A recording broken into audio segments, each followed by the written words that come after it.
आणि यानंतरची बातमी पुण्यातून आहे। कुख्यात गुंड गजानन मारणेकडून मंत्री चंद्रकांत पाटील यांचं स्वागत झालंय। दहीहंडीच्या कार्यक्रमात गजा मारणेनं चंद्रकांत पाटील यांचं स्वागत केलंय। दहीहंडीच्या कार्यक्रमात चंद्रकांत पाटील आणि गुंड गजा मारणे हे एकाच मंचावरती दिसून आलेत। गजा मारणे हा कुख्यात गुंड आहे आणि त्याच्याकडून चंद्रकांत पाटील यांचं स्वागत केलं गेलंय। दहीहंडीच्या कार्यक्रमामध्ये हा सगळा प्रकार घडलेला आहे आणि त्यामुळे अनेक ठिकाणाहून या गोष्टीवरती संताप व्यक्त केला जातोय। दहीहंडीच्या कार्यक्रमात गजा मारणे आणि चंद्रकांत पाटील हे एकाच मंचावर होते।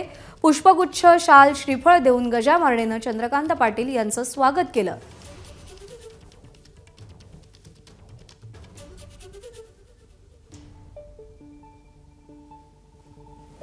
सार्वजनिक ठिकाणी अशा रीतीनं एका गुंडाकडून स्वागत करून घेणं चंद्रकांत पाटील यांनी का टाळलं नाही असा सवाल मात्र उपस्थित होतोय।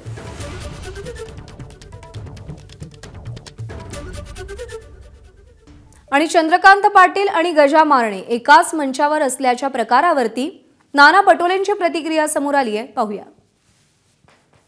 मी तुम्हाला परवा पण आम्ही सांगितलं की या सरकारमध्ये गुंड माफिया यांना Y+ सिक्युरिटी दिली गेलेली आहे।